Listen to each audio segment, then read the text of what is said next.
আসসালামু আলাইকুম। আমি সারাতুল জান্নাত তানিশা। আমি একজন উদ্যোক্তা।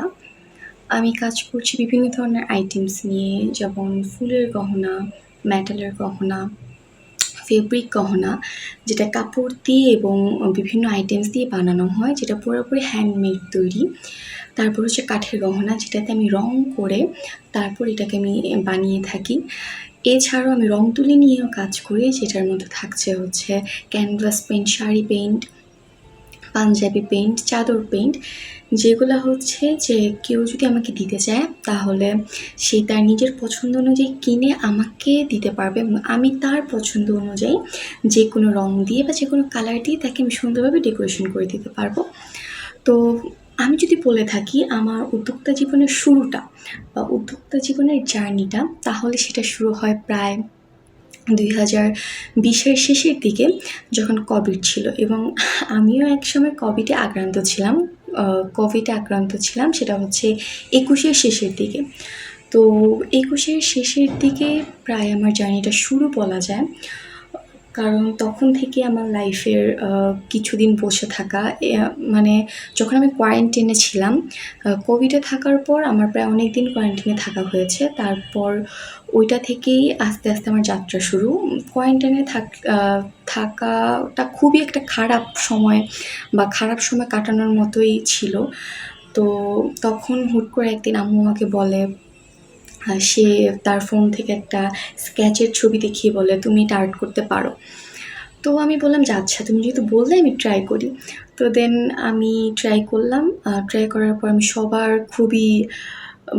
আমাকে খুবই উৎসাহ দিছে যে তুমি করো, তুমি পারবে।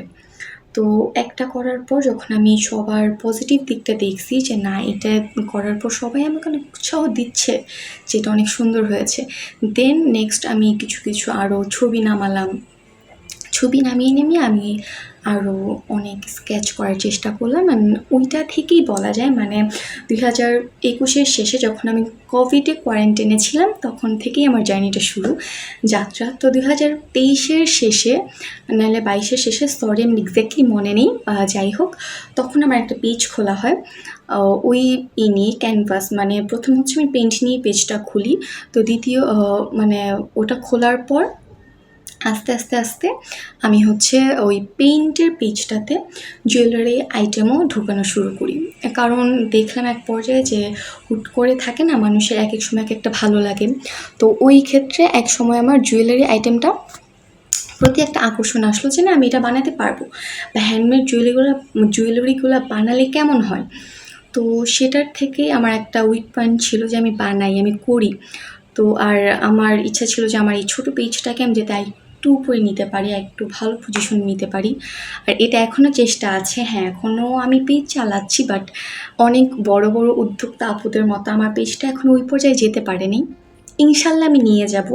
সেটাতে সবার সাহায্য লাগবে। আমি আশা করি আপনারা সবাই আমাকে সাপোর্ট করবেন, সাহায্য করবেন পেজটাকে আরও এগিয়ে নিয়ে যাওয়ার জন্য, এবং সবাই আমাকে দোয়াও দিবেন। কারণ যেহেতু আমি অনেক বড় বড় উদ্যোক্তা আপুদের থেকে একটু ছোট, তো আই থিঙ্ক আমি সবার আদর নিয়ে উঠে যেতে পারবো, এতটুকু বিশ্বাস আমি রাখি সবার কাছ থেকে।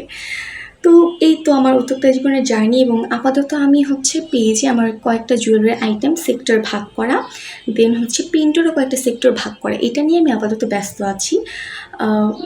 তো আপাতত আমি পেজটা কীভাবে চালাচ্ছি, আমি চাচ্ছি আমার এখন যে পেজটা আছে সেটাকে আমি ইন ফিউচার আরও বেটার পজিশনে নিয়ে যাই। আমি কয়েকটা বড় বড় উদ্যোক্তা আপুদেরকে ফলো করি, ইনশাল্লাহ আমি জানি তারাও তাদের লাইফের অনেকগুলো ইয়ার পার করে দেন তারা এখন একটা বেটার পজিশনে আছে। তো আমিও চাই সেটা, ইনশাল্লাহ আমি পারবো। আপনারা সবাই আমার জন্য দোয়া রাখবেন, সবাই আমাকে সাহায্য করবেন, সবাই আমার পাশে থাকবেন। এই তো, আপনারা ভালো থাকবেন। আসসালামু আলাইকুম।